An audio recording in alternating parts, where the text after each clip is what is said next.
Hello students. आज हम start करने जा रहे हैं क्लास 12th का पॉलिटिकल का चैप्टर 4 सत्ता के वैकल्पिक केंद्र। तो स्टार्ट करते हैं चैप्टर। इसमें सत्ता के बारे में हम पढ़ेंगे। पहले इंट्रोडक्शन से स्टार्ट करते हैं। 1990 के दशक के शुरू में विश्व राजनीति में दो ध्रुवीय व्यवस्था के टूटने के बाद यह स्पष्ट हो गया कि राजनीतिक और आर्थिक सत्ता के वैकल्पिक केंद्र कुछ हद तक अमेरिका के प्रभुत्व को सीमित करेंगे। मतलब जो जब ये टूट गए तो जैसे कि अमेरिका उस टाइम में पावर था तो उसके कुछ लिमिटेशंस कर देंगे उनके अंदर।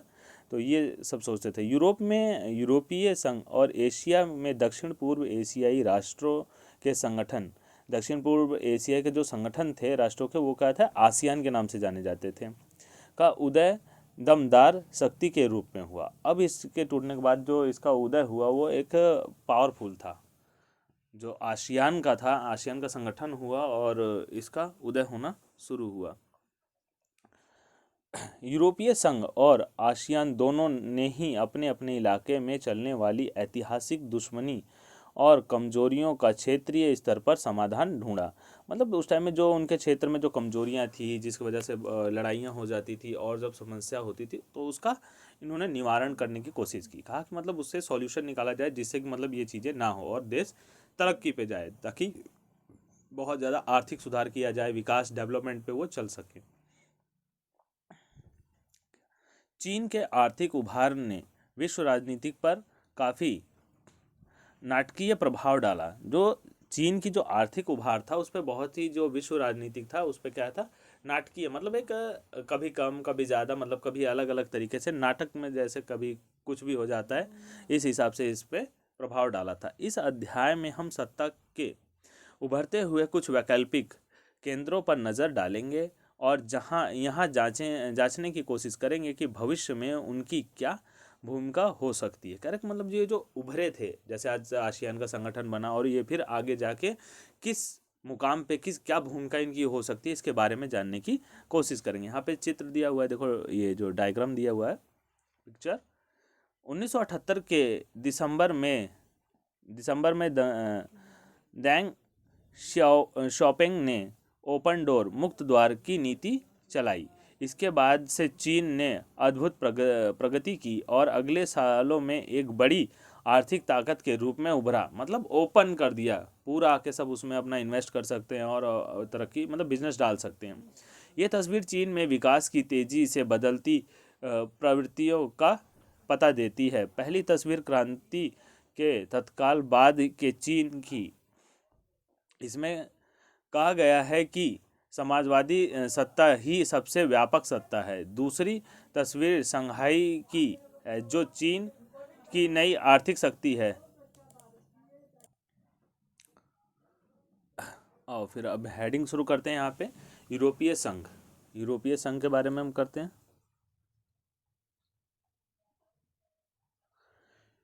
जब दूसरा विश्व युद्ध समाप्त हुआ तब के अनेक नेता यूरोप के सवालों को लेकर परेशान रहे। मतलब दूसरा जब विश्व युद्ध खत्म हुआ तो बहुत से सवाल उनके दिमाग में थे और सामने बहुत ज़्यादा समस्याएं थी। दूसरे विश्व युद्ध के बाद आर्थिक तंगी हो चुकी थी। यूरोप को अपनी पुरानी दुश्मनी को फिर से शुरू करना चाहिए। कह रहा है कि यूरोप सोचता था क्या अपनी पुरानी दुश्मनी फिर से शुरू करना चाहिए, या अंतर्राष्ट्रीय संबंधों में सकारात्मक योगदान करने वाले सिद्धांतों और संस्थाओं के आधार पर उसे अपने संबंधों को नए सिरे से बनाना चाहिए। अगर मान लो किसी चीज़ को अगर आगे तरक्की ले जानी है तो पुरानी दुश्मनी लेके तो नहीं चल सकते ना। दुश्मनी छोड़ के क्या कर सकते, जो क्वालिटी उनके साथ है उनके साथ हाथ मिला के हम आगे तरक्की में आगे जा सकते हैं। दूसरे विश्व युद्ध के उन अनेक मान्यताओं और व्यवस्थाओं को ध्वस्त कर दिया जिसके आधार पर यूरोपीय देशों के आपसी संबंध बने थे। क्या मतलब इनके जो यूरोप के आपसी संबंध सबसे बने थे वो सारे खत्म हो चुके थे। 1945 तक यूरोपीय देशों ने अपनी अर्थव्यवस्थाओं की बर्बादी तो झेली ही, उन मान्यताओं और व्यवस्थाओं को ध्वस्त होते भी देख लिया जिन पर यूरोप खड़ा था। करीब मतलब जो ये मान्यताएं मानते थे और जिन पे यूरोप की अर्थव्यवस्था टिकी हुई थी, सब ध्वस्त हो चुकी थी। मतलब एक नए सिरे से इन्हें शुरुआत करनी थी, अब तक तो सब चीज़ खत्म हो चुकी थी। 1945 के बाद यूरोप के देश में मेल मिलाप को शीत युद्ध से भी मदद मिली। अब बाद में जब शीत युद्ध चलने लगा तो इससे क्या हुआ, बस खाली मतलब जैसे बात बहस हो सकती है, किसी मुद्दे को लेकर बहस कर रहे हैं तो उसको सुलझाया जा सकता है, उसमें नया मतलब योजनाएं ढूंढी जा सकती है, नया कुछ इम्प्रूवमेंट किया जा सकता है, समझा बुझा के ख़त्म हो जाती है कहानी शीत युद्ध में। इस मार्शल योजना के इसे मार्शल योजना, और ये जो योजना थी इसे क्या कहा गया, मार्शल योजना के नाम से जाना जाता है। तो अंडरलाइन कर लेना इसे।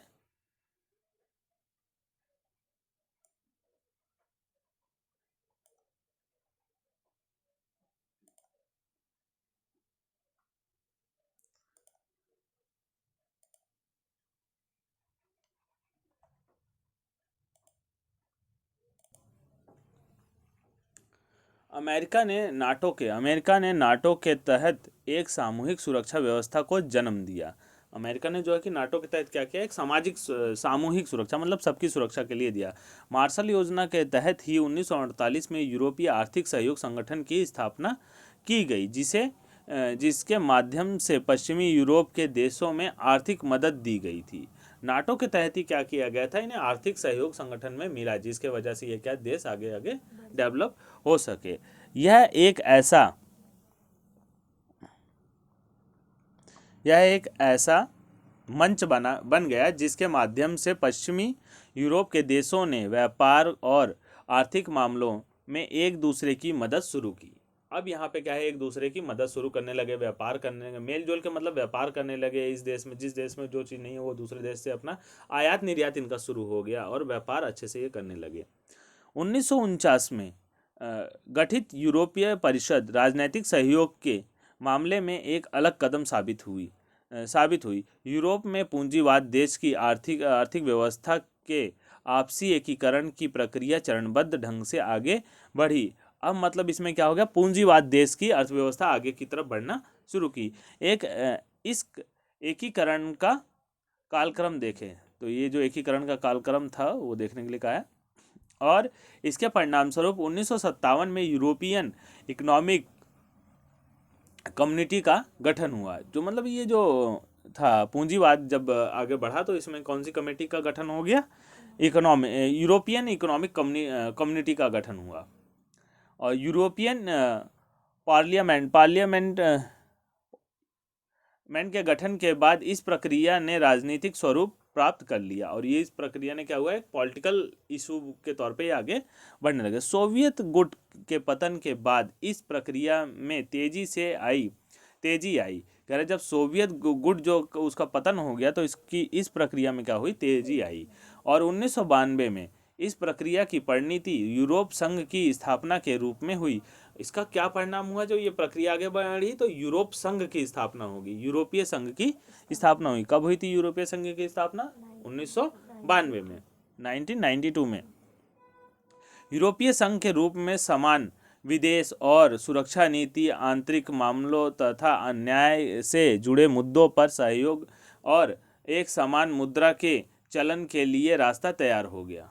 अब ये इसमें से क्या एक रास्ता निकला कि एक समान मुद्रा चलेगी, तो कोई एक मुद्रा को नेशनल मुद्रा मान ली जो वो हर जगह चलेगी, कभी ये ना हो कि मतलब इस देश से उस देश में लेन देन करने में, खरीदने में कोई दिक्कत हो। एक लंबे समय में बना यूरोपीय संघ आर्थिक सहयोग वाली व्यवस्था में बदलकर ज़्यादा से ज़्यादा राजनीतिक रूप लेता गया। अब ये क्या आर्थिक सहयोग वाली व्यवस्था में बदलकर इसने क्या किया, ज़्यादा ज़्यादा राजनीतिक रूप लेता गया। अब यूरोपीय संघ स्वयं काफ़ी हद तक एक विशाल राष्ट्र राज्य की तरह ही काम करने लगा था। अब जो यूरोपीय संघ था वो पूरा एक राज्य की तरह का, राष्ट्र की तरह काम करने लगा।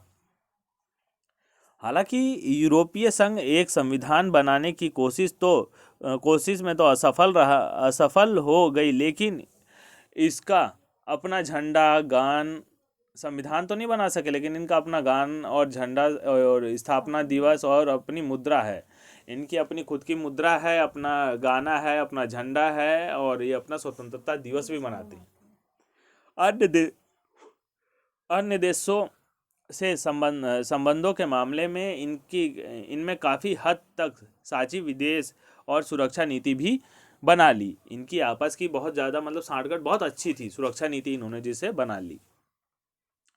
नए सदस्यों को शामिल करते हुए यूरोपीय संघ ने सहयोग के दायरे में विस्तार की कोशिश की और नए सदस्य मुख्यतः भूतपूर्व सोवियत खेमे के थे। जो सोवियत खेमे में थे वही इसमें आ गए थे। यह प्रक्रिया आसान नहीं रही। अनेक देश के लोग इस बात को लेकर कुछ खास उत्साहित नहीं थे कि जो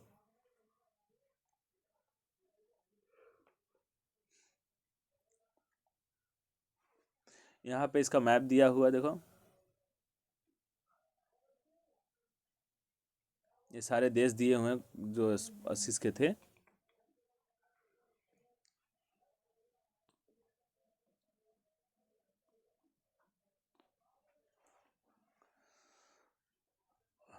ताकत उनके देश की सरकार को हासिल थी। अरे जो ताकत उनके देश की सरकार को हासिल थी वह अब यूरोपीय संघ को दे दी जाए। कहने लगे कि मतलब जो देश को ताकत हासिल थी वो इनके यूरोपीय संघ को दे दी जाए ताकि ये पूरा लीडिंग करने लगे। तो जब ताकत मिल गई तो एक तरह से देश का पॉलिटिकल इशू और पूरी पॉलिटिकल ही इनकी डीलिंग होने लगेगी। यूरोपीय संघ में कुछ देशों को शामिल करने के सवाल पर भी असहमति है। कह रहे कि उसमें कुछ देशों के लिए बैन लगाना चाहते थे, कुछ देश को शामिल नहीं करना चाहते थे। यूरोपीय संघ का आर्थिक राजनैतिक कूटनीतिक और सैनिक प्रभाव बहुत ज़बरदस्त है। कह रहे इनका जो मतलब ये जो प्रभाव है, आर्थिक प्रभाव है, कूटनीतिक है और राजनीतिक है, और उसके अलावा सैनिक का जो प्रभाव है, मतलब इनके पास सैनिक भी सही थे और उनकी सुनते भी थे। 2016 में यह दुनिया की दूसरी सबसे बड़ी अर्थव्यवस्था थी। 2016 में जब ये आई तो दुनिया की सबसे बड़ी अर्थव्यवस्था थी यूरोपीय संघ, और इसका सकल घरेलू उत्पाद 17,000 अरब डॉलर से ज़्यादा था। अब आंकड़ा लगा सकते हो कि इसका सकल घरेलू उत्पाद कितना रहा होगा। 17,000 अरब डॉलर से ज़्यादा था, जो अमेरिका के ही लगभग है। अब अमेरिका के पूरा लगभग है, अमेरिका की जितनी मतलब प्रोडक्शन है, जीडीपी है उसका, मतलब उसके बराबर है। इसकी मुद्रा यूरो अमेरिकी डॉलर के प्रभुत्व के लिए खतरा बन सकती है। अब जब वो ज़्यादा पावरफुल वो हो गया अमेरिका से, तो इसकी यूरो जो है कि उसको अमेरिका से ज़्यादा वो डिमांड की जाएगी और अमेरिका का पैसा छोटा हो जाएगा। अभी क्या है, अमेरिका का डॉलर जो है वो हर जगह चलता है और हर जगह से उसका रेट ज़्यादा होता है, तो ये उससे ज़्यादा हो जाएगा। यूरो जो है ज़्यादा महंगा हो सकता था।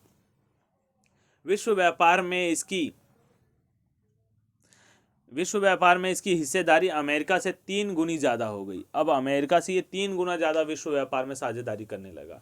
भाई जब ज़्यादा पैसा आएगा तो ज़्यादा ही प्रोडक्शन करेगा, तो पार्टनरशिप भी ज़्यादा बढ़ गई। और इसी के चलते यह अमेरिका और चीन से व्यापारिक विवादों में पूरी धौंस के साथ बात करता है। जैसे भी मतलब बिजनेस रिलेटिव कोई भी आर्थिक चीज़ों में होता है तो ये पूरा धौंस के साथ बात करता है। तो तुझसे बड़ा हो गया, जब जो ज़्यादा पैसा कमाने लगता है उसके रोब बढ़ जाते हैं, फिर वो किसी से डरता नहीं, कहता क्या कर लेगा, तुझसे ज़्यादा तो पैसे मेरे पास ही हैं। तो ठीक इसी तरह से अब अमेरिका से ज़्यादा इसके पास आने लगे, तो ये अब अमेरिका के और चीन के बीच में भी हस्तक्षेप कर सकता है क्योंकि उसे डर नहीं है, ये भी पैसे वाला हो चुका है। इसकी आर्थिक शक्ति का प्रभाव इसके नज़दीकी देशों पर ही नहीं बल्कि एशिया और अफ्रीका के दूर दराज दराज के मुल्कों पर भी है। यह विश्व व्यापार संगठन जैसे अंतर्राष्ट्रीय व्यापार संगठन के अंदर एक महत्वपूर्ण समूह के रूप में काम करता है। मतलब ये बहुत ज़्यादा ही उनके बीच में क्या है, पावरफुल, एक तरह महत्वपूर्ण इंपॉर्टेंट पर्सन की तरह ये काम करता है। यूरोपीय संघ एक सदस्य फ्रांस सुरक्षा परिषद का स्थायी सदस्य है। यूरोपीय संघ में क्या है, फ्रांस एक स्थायी सदस्य है। यूरोपीय संघ के कई और देश सुरक्षा परिषद के अस्थायी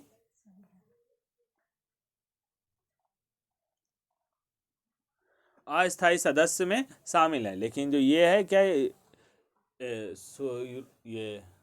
रूस, ये क्या हो गया, स्थायी सदस्य है, सदस्यों में शामिल है। इसके चलते यूरोपीय संघ अमेरिका समेत सभी मुल्कों की नीतियों को प्रभावित करता है।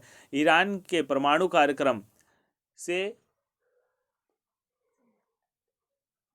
संबंधित अमेरिकी नीति को हाल के दिनों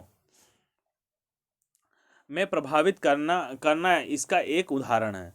चीन के साथ मानवाधिकार के उल्लंघन और पर्यावरण विनाश के मामलों पर धमकी या सैनिक शक्ति का उपयोग करने की जगह कूटनीतिक, आर्थिक निवेश और बातचीत की इसकी नीति ज़्यादा प्रभावी साबित हुई थी। कह रहा है कि मतलब डरा धमका से नहीं, लेकिन ये प्यार से बातचीत करके उनको सलाह दे के इस बातचीत से वो इसको सुधारना चाहते थे, ताकि चीन सुधर जाए। जितना ज़्यादा पर्यावरण का नुकसान कर रहा है ग्लोबल वार्मिंग के चक्कर में, तो वो सब कुछ कम हो सके।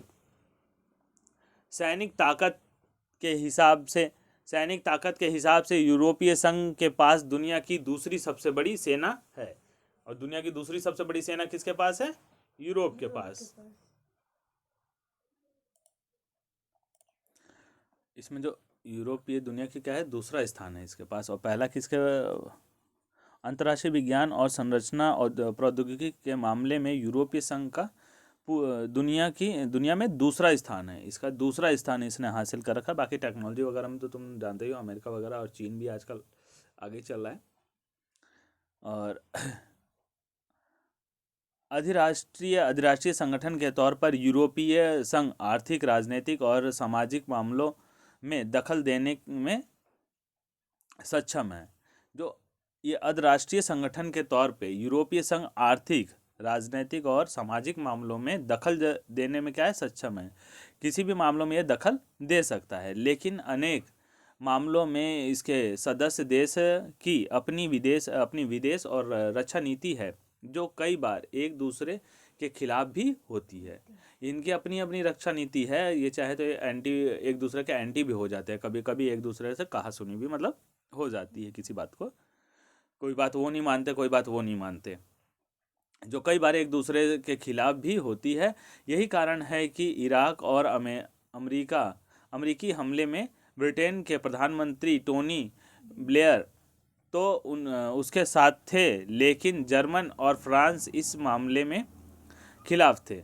ये तो उनके साथ हो गए थे, लेकिन जो जर्मन और फ्रांस इसके ग्रुप में थे वो इसके खिलाफ हो गए थे। यूरोपीय संघ के कई नए सदस्य देश भी अमेरिकी गठबंधन में थे। जो इसके यूरोपीय संघ के कई नए सदस्य जुड़े थे, तो जो इधर भी थे और उधर भी थे। तो अमेरिका के भी साथ गठबंधन था उनका। यूरोप के कुछ हिस्सों में यूरो को लागू करने के लिए कार्यक्रम को लेकर काफ़ी नाराज़गी हुई। कह रहा मतलब नाराज़गी है। कई एरियो में मतलब उन्होंने यूरो लागू किया तो उन्हें कई बार नाराज़गी, क्योंकि डॉलर ज़्यादातर प्रचलित था, तो अब ये यूरो कर रहे हैं। यही कारण है कि ब्रिटेन की पूर्व प्रधानमंत्री मार्गरेट थैचर ने ब्रिटेन को यूरोपीय बाजार में अलग रखा। इसीलिए उन्होंने क्या कहा, ब्रिटेन को यूरोपीय बाजार से अलग रख दिया। क्यों? क्योंकि वो यूरो चलाता और ये डॉलर की बात थी। डेनमार्क और स्वीडन में मजिस्ट्रेट संधि और साझी यूरोपीय मुद्रा यूरो को मानने का प्रतिरोध किया। मतलब वहाँ पे प्रतिरोध किया कि इसको नहीं माना जा सकता। इससे विदेशी और रक्षा मामलों में काम करने की यूरोपीय संघ की क्षमता सीमित होती है। और जब उसकी मुद्रा वहाँ तक नहीं चलेगी तो वो वहाँ तक पहुँचने में उसे क्या होगी, असहमति मतलब होगी, दिक्कत होगी ना, आसानी नहीं होगी कि किसी तरह। क्योंकि मुद्रा जब चलेगी, पैसा जब लेन देन होगा, तभी वो उस मतलब ग्रुप से या उन देशों से पैसा वो अपना इनकम बना सकता था। जब तक विदेशी मुद्रा नहीं आएगी उसके पास और व्यापार बढ़ नहीं सकता था, तो वो अपनी मुद्रा चलाता था। यहाँ पे तुम्हें दी गई हैं ये सारी इंपॉर्टेंट डेट्स दी गई हैं एक तरफ से। यूरोपीय एकता के महत्वपूर्ण पड़ाव, कब कब इनकी एकता हुई थी, ये सारे महत्वपूर्ण पड़ाव हैं, देख लेते हैं। अप्रैल 1951 में पश्चिमी यूरोप के 6 देशों फ्रांस, पश्चिम जर्मनी, इटली, बेल्जियम, नीदरलैंड और लग्जमबर्ग ने पेरिस संधि पर दस्तखत करके यूरोपीय कोयला और इस्पात समुदाय का गठन किया था। तो ये अप्रैल 1951 में इसका कोयला संधि का जो था गठन हुआ था समुदाय का। मार्च 1957 में इन्हीं 6 देशों ने रोम की संधि के माध्यम से यूरोपीय आर्थिक समुदाय EEC और यूरोपीय एटमी ऊर्जा समुदाय का गठन किया था। इन्हीं 6 देशों की मदद से ये सारे संगठन बने थे।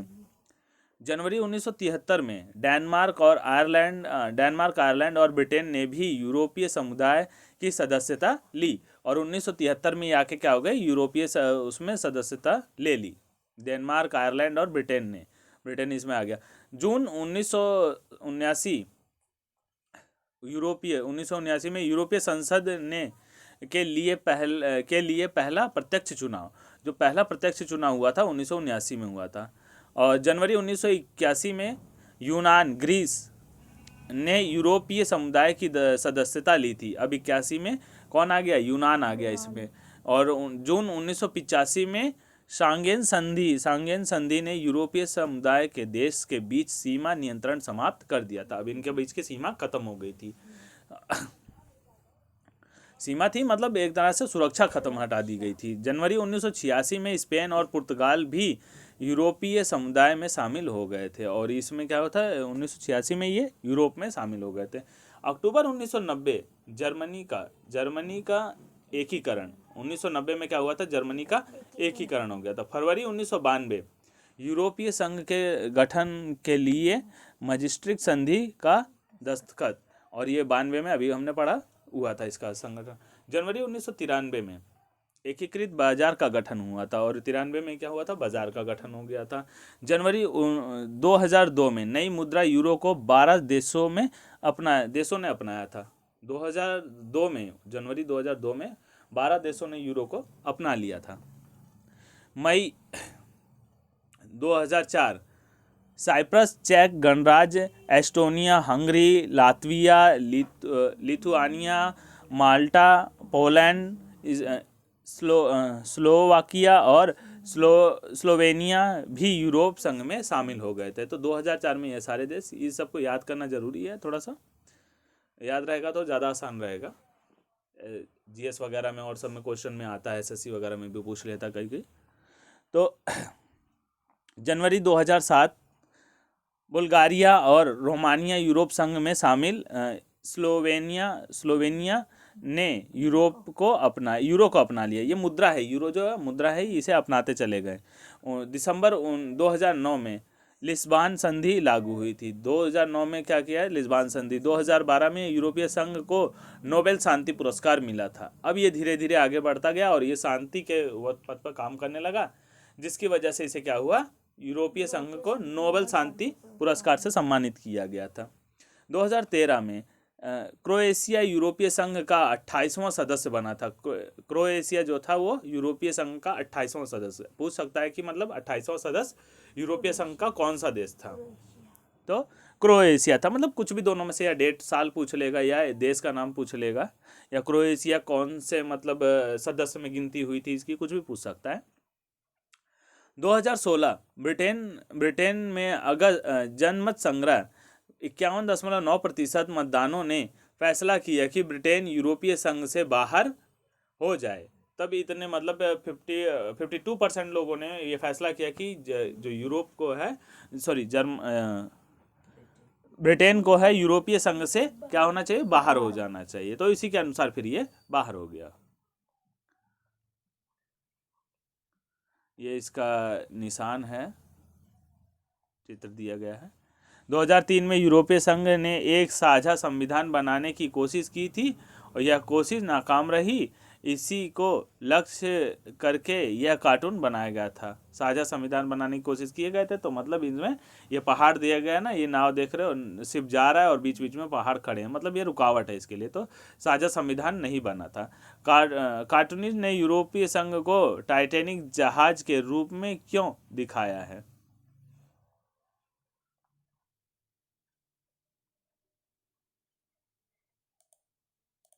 अगली हेडिंग हमारी है दक्षिण पूर्वीय एशिया राष्ट्रों का संगठन, आसियान।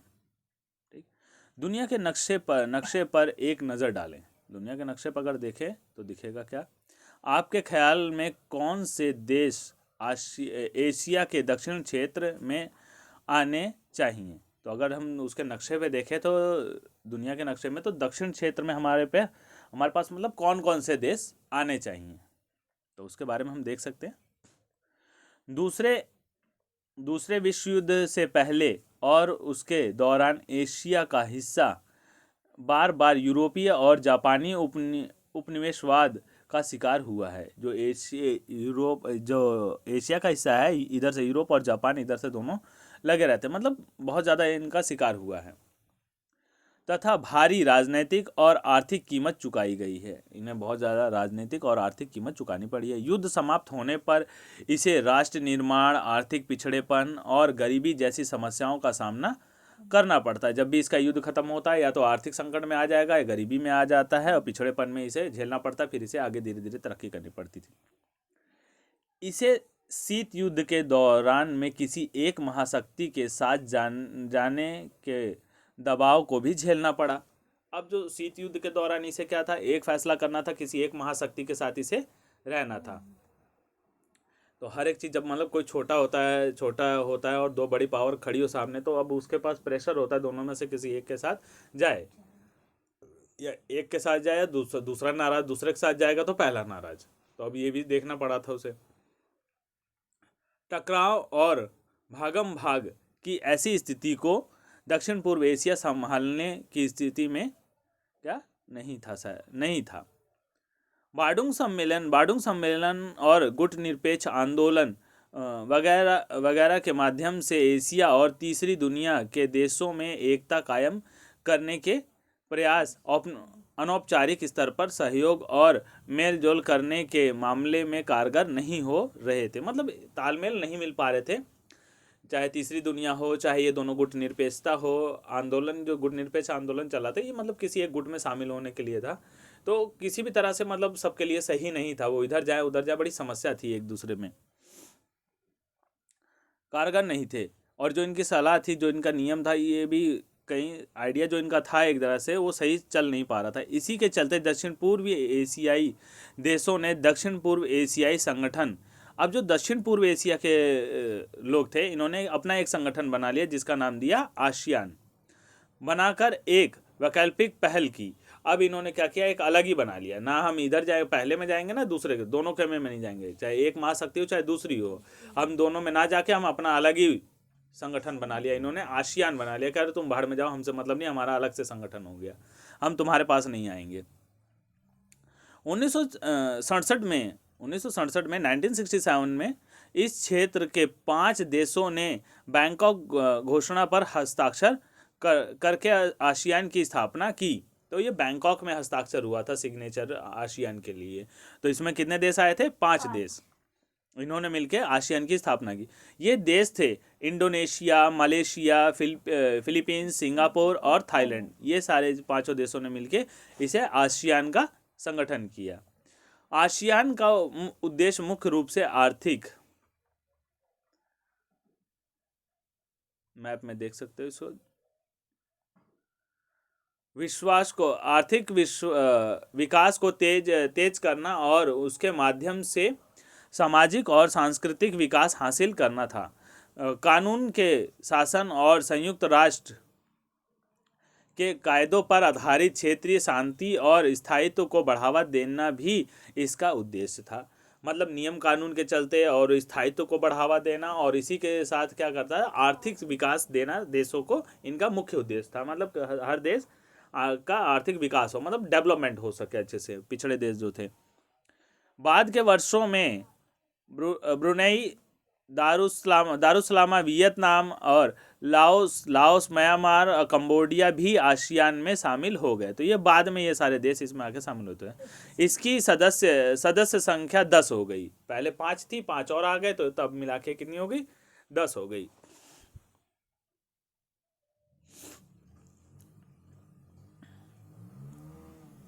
यूरोपीय संघ की तरह इसने खुद को अंतर्राष्ट्रीय संगठन बनाने या उसकी तरह अन्य व्यवस्थाओं को अपने हाथ में लेने का लक्ष्य नहीं रखा। अब जैसे यूरोपीय संघ था, वो पहले क्या हुआ था, पहले आर्थिक विकास में देश को डेवलपमेंट, फिर उसको राजनीतिक पॉलिटिकल में चला गया, पॉलिटिकल मतलब पॉइंट्स पे आने लगा। तो इस तरह से इन्होंने नहीं किया, सिर्फ ये अपना विकास का ही स्तर देखने लगे। अनौपचारिक, टकराव रहित और सहयोगात्मक मेल मिलाप का नया उदाहरण।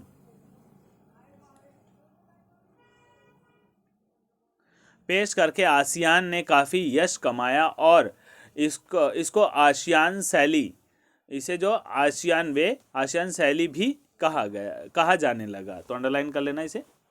आसियान के कामकाज में राष्ट्रीय सार्वभौमिकता का सम्मान करना बहुत ही महत्वपूर्ण रहा। मतलब ये देश के प्रति ज़्यादा हितैषी था।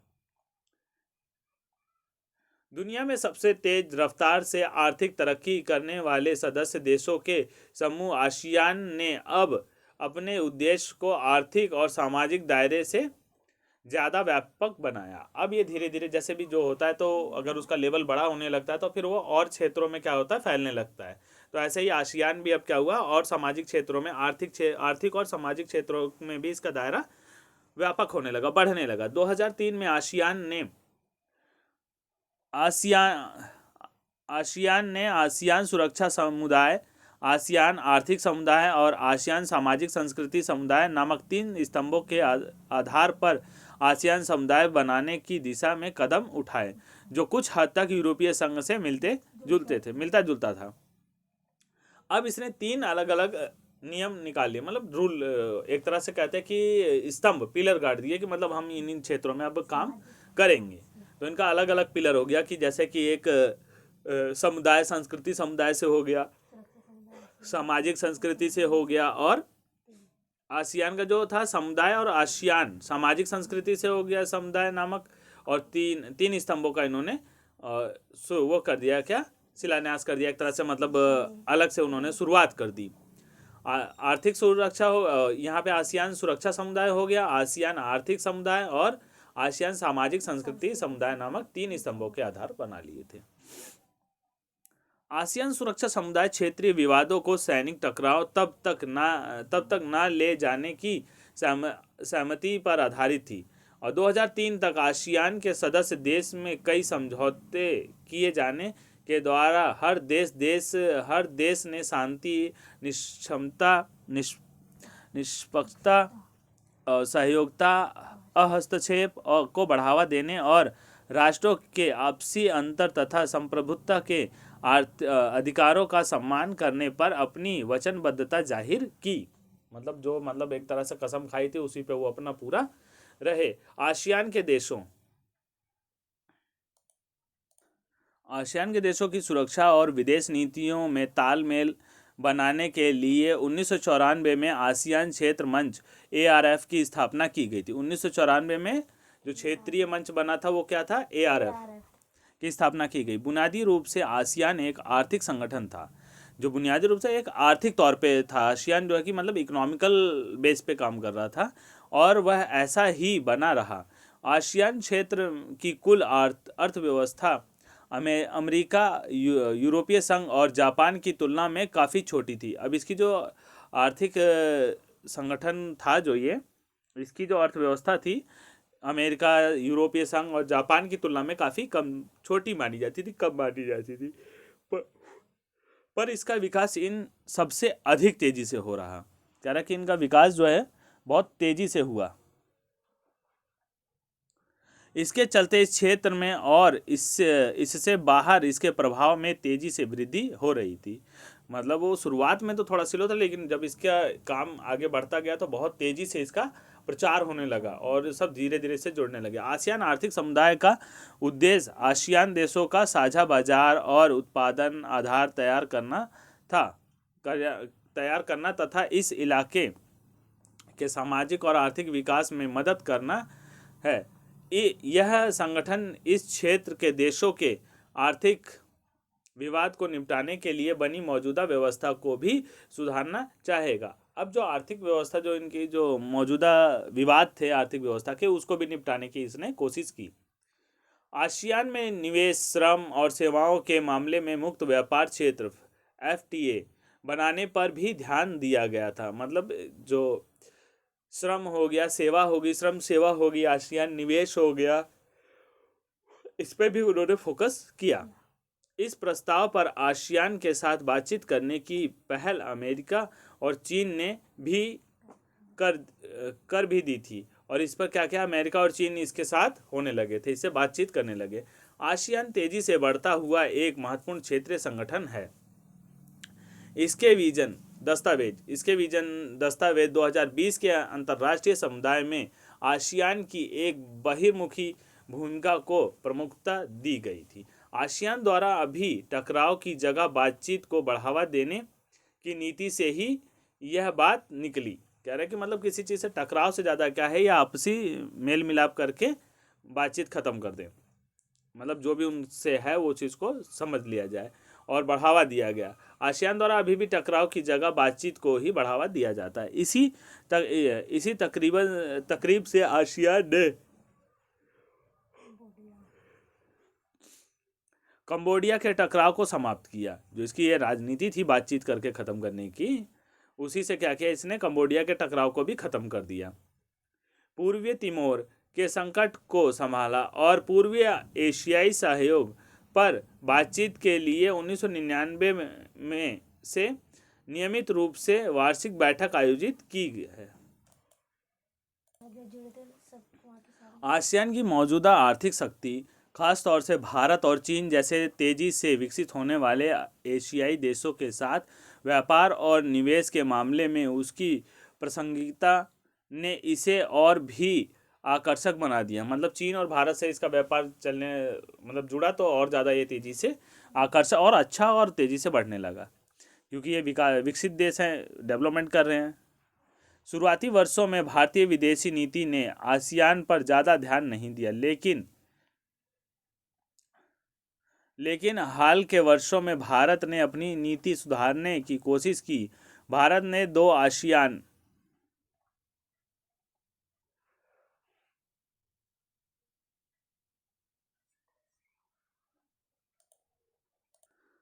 ये डायग्राम देखो, इसमें मनमोहन सिंह दिए गए हैं। पूर्वी एशिया के देश दे रखा ये जो चित्र दिया हुआ है, हमें इसकी आदत डालनी होगी। तो ये मनमोहन सिंह हैं, ये काफ़ी अच्छे थे उस टाइम के, इकोनॉमिक्स माने जाते हैं, इकोनॉमिक से ये पढ़े लिखे हैं। तो भारत ने 1991 में लुक ईस्ट और 2014 में एक्ट ईस्ट नीति अपनाई, मतलब कि पूर्व की ओर देखो। इससे पूर्वी एशिया के देश आसियान, चीन, जापान और दक्षिण कोरिया से इसके आर्थिक संबंधों में बढ़ोतरी हुई। यहाँ पे दिया गया है, प्रधानमंत्री हैं इस टाइम के जो नरेंद्र मोदी, ये बीच में सेंटर में है, देख सकते हो। तो ये 10 देश यहाँ पे खड़े हैं। 25 जनवरी 1918 को नई दिल्ली में भारत और आसियान साझेदारी की रजत जयंती मनाने के लिए डाक टिकट जारी करते हुए आसियान नेताओं के साथ भारत के प्रधानमंत्री। भारत ने दो आसियान सदस्यों मलेशिया, सिंगापुर और थाईलैंड के साथ मुक्त व्यापार का समझौता किया। भारत ने मतलब इन सब के साथ जो मुक्त व्यापार का समझौता कर लिया। 2010 में आसियान भारत मुक्त व्यापार क्षेत्र व्यवस्था लागू हुई। 2010 में ये व्यवस्था लागू हुई थी, तो इसे अंडरलाइन कर लेना। आसियान की असली ताकत अपने सदस्य देशों, सहभागी सदस्यों और बाकी गैर क्षेत्रीय संगठन के बीच निरंतर संवाद और परामर्श करने की नीति में है। मतलब एक दूसरे से मतलब बातचीत करना, मिलना, बातचीत करना, सलाह लेना, तो ये इन सब की क्या नीति में ही ज़्यादा संगठन बना रहता है। असली ताकत है ये इनकी। जैसे कोई बात हो गई, किसी चीज़ से डिस्कस कर लेना, ठीक है ना। जैसे अभी अगर कोई बात है, ठीक, दो लोगों में बात है और एक दूसरे से डिस्कस नहीं करे तो क्या होगा, मनमुटाव बढ़ेगा तो दूरियां बढ़ जाती हैं, फिर दुश्मनी हो जाती है। लेकिन इसमें आसियान में क्या है कि कोई सी भी बात होती है तो एक दूसरे से सलाह ले लेते हैं, मशवरा कर लेते हैं, उसको बैठ के बातचीत करके ख़त्म कर लेते हैं। तो ये इनकी ताकत है। यह आसियान का एकमात्र ऐसा क्षेत्रीय संगठन है, एशिया का एकमात्र ऐसा संगठन है जो एशियाई देशों और विश्व शक्तियों को राजनैतिक और सुरक्षा मामलों में चर्चा के लिए राजनैतिक मंच उपलब्ध कराता है। यहाँ पे मतलब किसी चीज़ का हो, जैसे एक स्टेज है एक तरह से, वहाँ बैठ समझो संसद की तरह, जैसे नहीं वहाँ बैठ किसी बात का डिस्कशन करते हैं, तो यहाँ पे भी जो एक मंच है, ये एक तरह आसियान जो एक मंच है, हर देश आपस में मिल के क्या कर सकते हैं, बातचीत वार्तालाप कर सकते हैं। अब आती है आगे चीन अर्थव्यवस्था का उत्थान। अगली हेडिंग हमारी है कि चीन अर्थव्यवस्था का उत्थान कैसे हुआ। तो आए, अब हम अपने बिल्कुल नज़दीक के पड़ोसी और शक्ति के तीसरे बड़े केंद्र चीन की ओर रुख करें। तो चीन का हाल तो जानते ही हो, हर जगह पिन मारने का, हर जगह टांग अड़ाने का उसका काम ही है, क्योंकि पावरफुल होता जा रहा है जितना, उतना ही सबको, जिसके पास ज़्यादा पावर होने लगती है तो वो क्या करता है, फालतू में पंगे लेना शुरू करता है। तो ऐसा चीन का भी कहानी है। आर्थिक शक्ति के रूप में चीन के उदय और पूरे विश्व में जिस तरह देखा जा रहा है, उसे अगले पन्ने पर अंकित कार्टून एकदम ठीक ठीक बता रहा है। जो नेक्स्ट पेज पे कार्टून है उसे, उसके बारे में, चीन के बारे में ही दिया है। 1978 के बाद से जारी चीन की आर्थिक सफलता को एक महाशक्ति के रूप में इसके उभरने के साथ जोड़कर देखा जाता है। मतलब 1978 के बाद जब ये उभरना शुरू हुआ तो इसे एक महाशक्ति के रूप में देखा जाने लगा। आर्थिक सुधारों की शुरुआत करने के बाद से चीन सबसे ज़्यादा तेज़ी से आर्थिक वृद्धि कर रहा है। मतलब अभी भी जैसे आज के टाइम में बड़ी बड़ी अमेरिकन कंपनी है, जो भी सारा प्रोडक्शन है, जो मतलब ब्रांड ठीक है, ऊपर से दूसरा जैसे एप्पल का ही ले लिया जाए तो ज़्यादातर इंटरनल पार्ट क्या है, चाइना से बन के आए। छोटी से बड़ी चीज़ अगर इलेक्ट्रॉनिक पार्ट्स देखा जाए तो मेड इन चाइना ही लिखा हमें मिलता है। कोई सा भी मोबाइल खरीदो तो उस पर मेड इन चाइना जरूर लिखा होगा। चार्जर्स हो चाहे छोटे से भी इलेक्ट्रॉनिक गैजेट्स हो, आजकल चाइना से ही बनवाया जा रहा है, क्योंकि वहाँ सस्ता हमें मिल जाता है प्रोडक्ट। तो चीन अब जब ज़्यादा काम चीन कर रहा है तो इसकी वजह से पैसे भी उसे ज़्यादा मिलेंगे, तो बढ़ेगा ही बढ़ेगा, ऑब्वियसली आगे जाएगा वो। आर्थिक सुधारों की शुरुआत के बाद से चीन सबसे ज़्यादा तेज़ी से आर्थिक वृद्धि कर रहा है, और माना जाता है कि इस रफ्तार से चलते हुए 2040 तक दुनिया की सबसे बड़ी आर्थिक शक्ति अमेरिका से भी आगे निकल जाएगा। जो दुनिया की सबसे बड़ी आर्थिक शक्ति कौन है, अमेरिका है, और ये क्या करेगा, अमेरिका से भी आगे निकल जाएगा। कब, आज से 19 साल बाद, 18-19 साल में ये अगर ऐसे ही तरक्की करता रहा तो बहुत ज़्यादा आगे निकल जाएगा। आर्थिक स्तर पर अपने पड़ोसी मुल्कों से जुड़ाव के चलते चीन पूर्वी एशिया के विकास का इंजन जैसा बना हुआ है। जो पूर्व एशिया की बात किया जाए तो उनका एक तरह से इंजन बन गया, क्योंकि इंजन सबसे ज़्यादा पावरफुल होता है, बाकी सबको खींचता रहता है। तो पूर्व एशिया के संगठन में क्या हो गया कि एक सबसे ज़्यादा पावरफुल हो गया, इंजन की तरह इसे देखा जाने लगा, बना हुआ है। और इस कारण क्षेत्रीय मामलों में इसका प्रभाव बहुत बढ़ गया है, और हर मामलों में ये क्या है, अपना प्रभाव दिखाने लगा। जैसे और संगठन थे, धीरे धीरे सुधार करने के बाद आगे बढ़ते गए और राजनीतिक क्षेत्र में आ गए और क्षेत्रों में हाथ पैर फैलाना शुरू किया। तो चीन भी अब यही करता है, कभी इस सीमा विवाद में, कभी उधर भारत के पीछे, दोनों तरफ से लगा होता, कभी पाकिस्तान के रास्ते से करेगा, कभी इधर से आसाम, ये हमारा जो पूर्वी क्षेत्र है उधर से आ जाएगा। मतलब हर जगह से, उड़ीसा वाले एरिया से आ जाएगा, कहीं ना कहीं से वो पिन मारने की कोशिश करता है, आसाम ओसाम से। तो आगे बड़ा भूभाग, इसकी विशाल आबादी, सबसे बड़ी आबादी चीन की ही है, बड़ा भूभाग है, संसाधन क्षेत्रीय अवस्थिति और राजनैतिक प्रभाव इस तेज आर्थिक वृद्धि के साथ मिलकर चीन के प्रभाव को कई गुना बढ़ा देता है। तो ये सारी जो इसकी जो हैं बातें हैं, ये इसको मिला के क्या किया जाता है, इसे बहुत ज़्यादा पावरफुल बना देता है, कई गुना बढ़ जाती है इसकी शक्ति। 1949 में माओ के नेतृत्व में हुई साम्यवादी क्रांति के बाद चीनी जनवादी गणराज्य की स्थापना के समय यहाँ की आर्थिक सोवियत, वहाँ की जो आर्थिक सोवियत है मॉडल पर आधारित थी। जो इसकी जो आर्थिक सोवियत मॉडल पर ही आधारित थी। आर्थिक रूप से पिछड़े समाजवादी चीन ने पूंजीवाद दुनिया से अपने रिश्ते तोड़ लिए। ऐसे में इसके पास अपने ही संसाधन से गुजारा करने के अलावा कोई चारा नहीं था। अब इसके पास एक सबसे, मतलब इसने रिश्ता तोड़ लिया तो इसके पास सिर्फ अपना ही संसाधन रह गया, या तो ये अपनी चीज़ें डेवलप करे या तो फिर जाके किसी से हाथ मिलाए। हाँ, थोड़े समय तक इसे सोवियत मदद और सलाह भी मिली, लेकिन इसे सोवियत सलाह और मदद मिलती रही।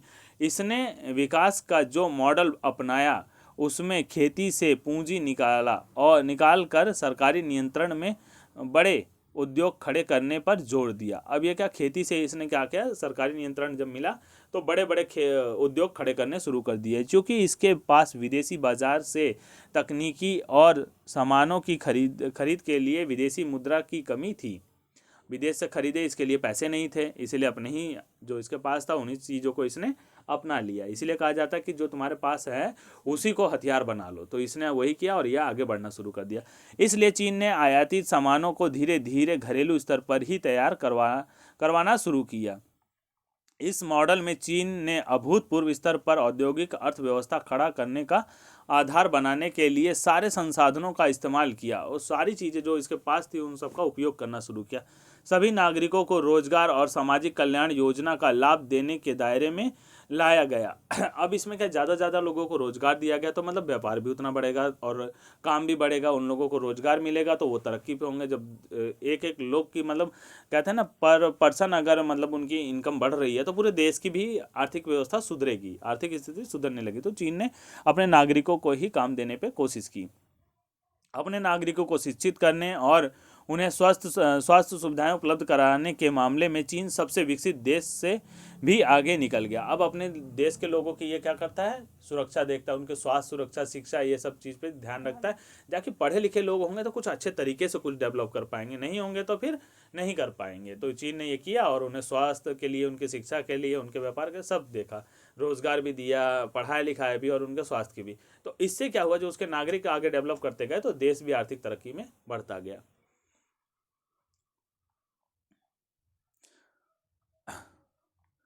अर्थव्यवस्था का विकास भी 5 से 6% की दर से हुआ, लेकिन जनसंख्या में 2 से 3% की वार्षिक वृद्धि इस विकास दर पर पानी फेर रही थी। अब तुम्हें पता ही है कि जैसे कि चीन की जनसंख्या बहुत ज़्यादा है, जब एरिया ज़्यादा है तो जनसंख्या भी ज़्यादा है और उसी हिसाब से जनसंख्या उनकी बढ़ भी रही थी। तो जितना ये तरक्की करते थे वो उतना उसी में बराबर हो जाती थी और बढ़ती हुई आबादी विकास के लाभ से वंचित रह जा रही थी। और जितना विकास हो रहा था, और जनसंख्या तो भाई गुणांक में बढ़ती है, लेकिन वृद्धि विकास जो होता है प्लस में चलता है। अब ये जनसंख्या इतनी बढ़ने लगी कि सबको ये विकास मतलब जो चाहते थे वो सुविधाएं नहीं दे पा रहे थे, इसलिए इनको थोड़ी सी दिक्कत होने लगी। खेती की पैदावार औद्योगिकी की पूरी ज़रूरत लायक अधिशेष नहीं दे पाती थी, मतलब जितना चाहिए था उतना खेती से उन्हें नहीं मिल पा रहा था। अध्याय 2 में हम सोवियत संघ की राजनियंत्रित आर्थिक के संकट की चर्चा कर चुके हैं। ऐसे ही संकट का सामना चीन को भी करना पड़ा।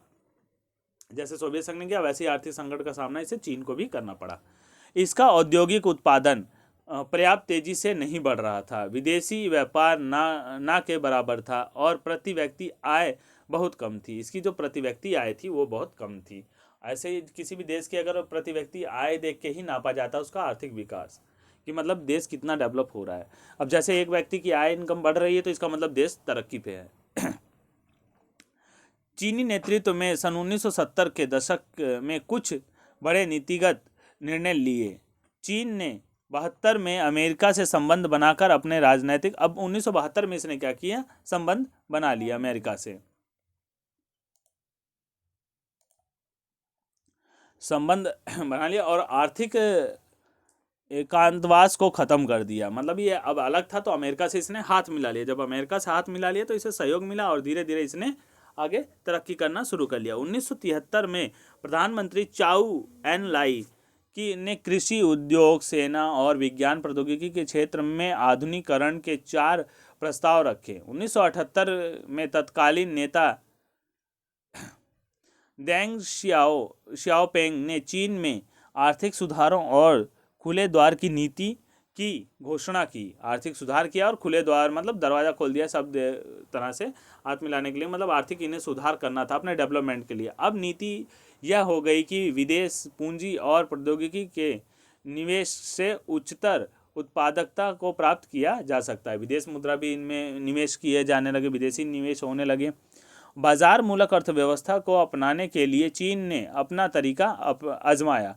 अब इसने अपना तरीका आजमाया। चीन ने शॉक थेरेपी पर अमल करने के बजाय अपनी अर्थव्यवस्था को चरणबद्ध ढंग से खोला। जो शॉक थेरेपी थी उसको छोड़ के इसने अपने तरीके से शुरू किया।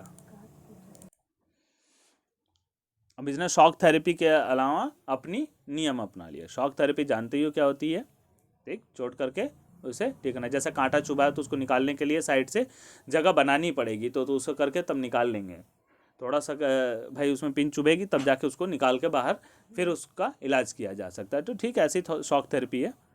तो 1982 में खेती का निजीकरण किया गया और इसके बाद 1998 में उद्योगों का पहले तो खेती का निजीकरण किया गया, अब क्या हो गया, उद्योगों का निजीकरण हो गया। व्यापार संबंधी अवरोधों को सिर्फ विशेष आर्थिक क्षेत्र के लिए ही हटाया गया, आर्थिक क्षेत्र के लिए इन्हें हटाया गया, और जहां विदेशी निवेशक अपने उद्यम लगा सकते हैं, मतलब वहाँ से क्या है कि विदेशी निवेश अपनी जगह बेची गई उन्हें, मतलब दी गई जहाँ वो अपनी फैक्ट्री और कंपनियाँ डाल सकें। नई आर्थिक नीति के कारण चीन की अर्थव्यवस्था को अपनी जड़ता से उबरने में मदद मिली। अब मतलब जो उनकी हालात थे उससे इन्हें क्या हुआ, सहायता मिलने लगी और उभरने लगे।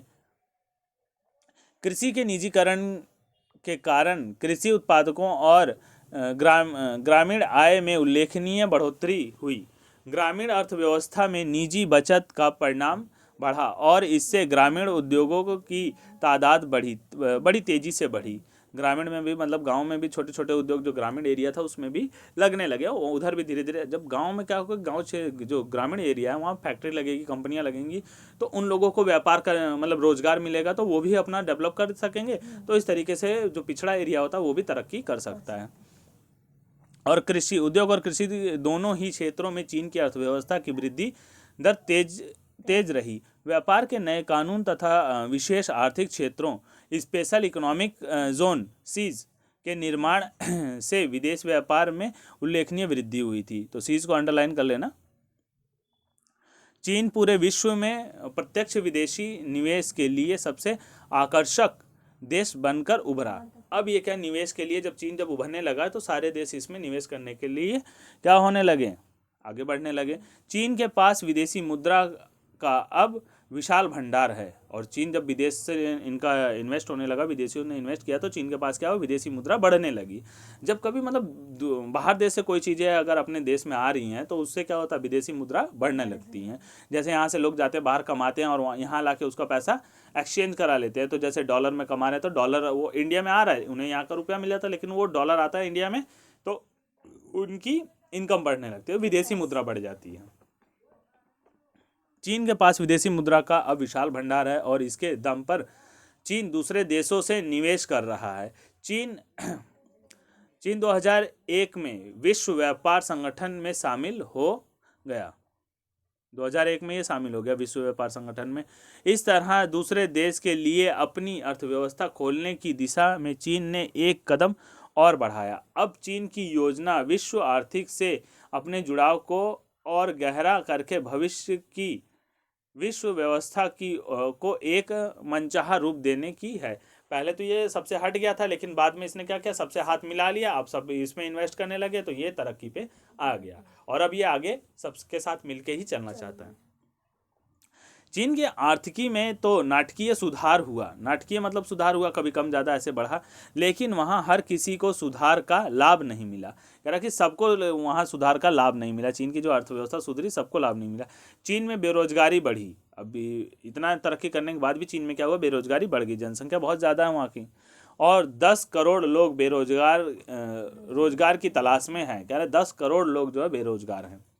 वहाँ महिलाओं के लिए रोजगार और काम करने के हालात उतने ही खराब हैं जितने यूरोप में 18वीं और 9वीं सदी में थी। यानी महिलाएं जो वहाँ काम करती हैं उनके लिए हालात सही नहीं है, और काम का भी मतलब जैसे यूरोप में व्यवस्था थी 18वीं 9वीं सदी में, वैसे ही यहाँ पे स्थिति थी।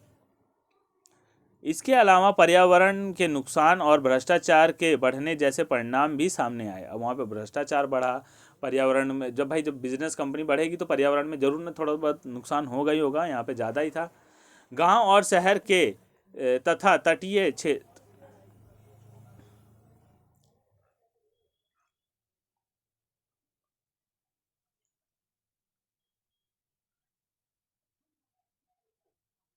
और मुख्य भूमि पर रहने वाले लोगों के बीच आर्थिक फासला बढ़ता गया। जो गांव में लोग रहते थे वो थोड़ा गरीब थे, और जो शहर में मतलब अलग थे, तो उनकी मतलब भूमि क्या है कि व्यापार जिनका अच्छा चलने लगा तो वो अमीर, मतलब कहा जा सकता है अमीर अमीर हो गया, गरीब और गरीब होता चला गया। तो इनमें फासले बढ़ते गए, अमीरी गरीबी का एक खाई सी बनती चली गई। हालांकि क्षेत्रीय और वैश्विक स्तर पर चीन एक ऐसी जबरदस्त आर्थिक शक्ति बनकर उभरा है कि सभी उसका लोहा मानने लगे हैं। मतलब सब मानते हैं कि चीन बहुत ज़्यादा तरक्की पे आया है।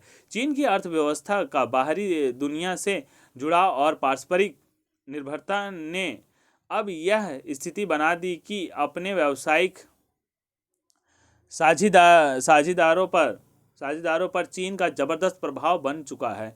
और यही कारण है कि जापान अमेरिका आसियान और रूस सभी व्यापार के आगे चीन से बाकी विवादों को भुला चुके हैं। मतलब व्यापार के आगे जो बाकी विवाद जो चीन से था वो सब भूल चुके हैं। तो क्योंकि अब उन्हें लाभ है, व्यापार हो रहा है तो उससे लाभ है, इसलिए बाकी विवाद को क्या किया उन्होंने साइड में कर दिया, छोड़ो जाने दो, अपना फ़ायदा है। हर इंसान अपना फ़ायदा देखता है, तो ऐसे ये सब भी अपना फ़ायदा ही देखने में पुरानी दुश्मनी को साइड कर दिया। उम्मीद की जा रही है कि जल्द ही चीन और ताइवान में मतभेद भी खत्म हो जाएगा। ताइवान और चीन में जो मतभेद है वो भी खत्म हो जाएगा। ताइवान इसकी आर्थिक व्यवस्था के साथ ज़्यादा घनिष्ठ रूप से जुड़ जाएगा। 1997 में द्वितीय 97 के वित्तीय संकट के बाद आसियान देशों की अर्थव्यवस्था को टिकाए रखने में चीन के आर्थिक उभार ने काफ़ी मदद की है। चीन इतना मतलब डेवलप हुआ जिसकी वजह से क्या हुआ कि जो वित्तीय संकट आया था उसको उभारने के लिए चीन का बहुत सहयोग था। लातीनी अमेरिका और अफ्रीका में निवेश और मदद की इसकी नीतियां बताती हैं कि विकासशील देश के मामले में चीन एक नई विश्व शक्ति के रूप में उभरता जा रहा है। अब ये कह रहे हैं कि मतलब जो चीन है अब मदद भी कर रहा है सबको, जो देश पिछड़े हों, कोई संकट आ जा रहा है किसी तरह से तो चीन उनकी हेल्प भी कर रहा है, क्योंकि इसके पास इतना पैसा विदेशों से ही आ रहा है। अब अगर उनकी हेल्प नहीं करेगा तो फिर मौके पे समय आने के बाद वो क्या करेंगे, फिर वही कहेंगे कि मौके पे हमारी मदद नहीं की और अब हम तुमसे व्यापार नहीं करेंगे। अगली हेडिंग है चीन के साथ भारत के संबंध। तो ये इंपॉर्टेंट है, देख लेते हैं चीन के साथ क्या है भारत के विदेशी संबंध।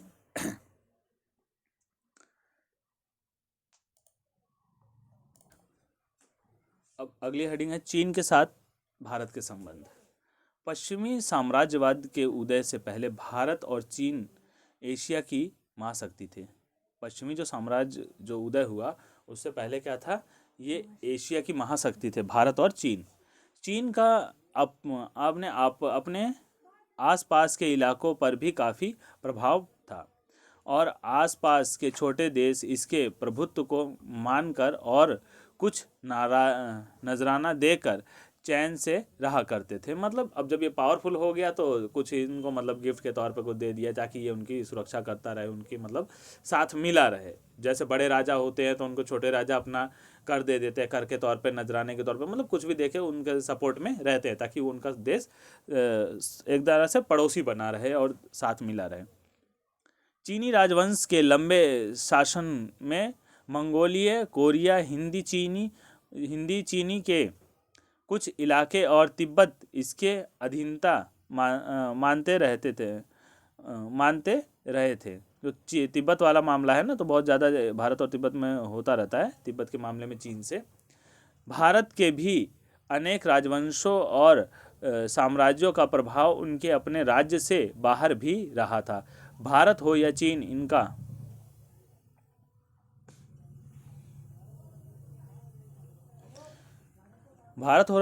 इनका राजनीतिक प्रभाव सिर्फ राजनीतिक नहीं था, यहाँ आर्थिक, धार्मिक और सांस्कृतिक भी था। पर चीन और भारत अपने प्रभाव क्षेत्रों के मामलों में कभी नहीं टकराए थे।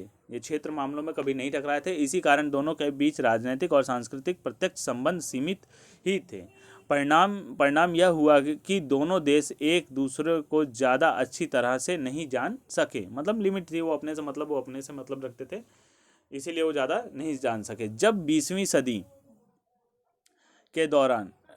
सदी में दोनों देश एक दूसरे से टकराए तो दोनों को ही एक दूसरे के प्रति विदेशी नीति विकसित करने में मुश्किलें आई। अब ये दोनों एक दूसरे से सामने सामने हुए तो अपनी विदेशी नीति बनाने में थोड़ी सी दिक्कतें आने लगी।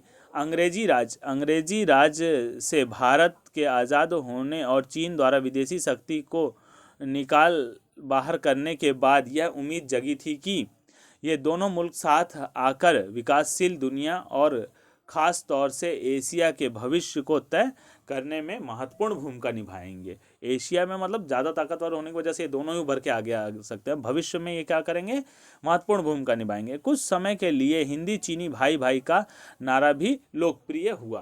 तो इसी के साथ मतलब हिंदी चीनी भाई भाई हो गए, तो वो मिल के काम करने लगे थे, तो इससे कहा गया हिंदी चीनी भाई भाई। सीमा विवाद पर चले सैन्य संघर्ष ने इस उम्मीद को समाप्त कर दिया। अब सीमा पे क्या हुआ, इनके बीच में लड़ाई होने लगी, बॉर्डर मतलब सीमा संघर्ष को लेके। आज़ादी के तत्काल बाद 19